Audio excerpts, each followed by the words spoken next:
If you're serious about doing business, if you're serious about building a brand, then please do it. Don't just do it because everybody is doing it. It's not gonna work. I have started with my whole and soul passion. I think it's చాలా important reason అది. ఎక్కడైనా women కి family responsibilities తప్పకుండా fulfil చేయాల్సి వస్తుంది. Break తీసుకున్నప్పుడు కొంచెం వెనక్కి వెళ్తాము, కానీ ఏం చేయాలి ఆ టైంలో?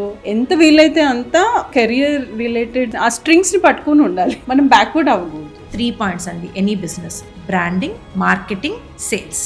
అబ్సల్యూట్ మిల్క్ అనే బ్రాండ్ ఫామ్ చేసేసాం, దానికి కావాల్సిన క్యాటిల్ తెచ్చాం, కావాల్సిన ప్రోడక్ట్ కి మెషినరీ తెచ్చాం, అన్ని రెడీ ఉన్నాం. కానీ ఇది ఎప్పుడండి వ్యాలిడ్? కస్టమర్కి వెళ్ళి నేను అమ్మి సేల్ అయిన రోజే ఈ మొత్తం కష్టానికి వాల్యూ వస్తుంది. If you are starting a restaurant, chef dependencies ఎప్పుడు పెట్టుకోవద్దండి. First work there. ఎక్కడన్నా మీరు స్టార్ట్ చేసినప్పుడు ట్రై వర్కింగ్ దేర్. చిన్న పొజిషనే ఉండొచ్చు, ఫుల్ ఫ్లెడ్జ్గా పని చేయండి, ఎక్స్పీరియన్స్ తీసుకోండి, అప్పుడు మీరు డిసైడ్ చేసుకోండి whether you want to come to F&B or not.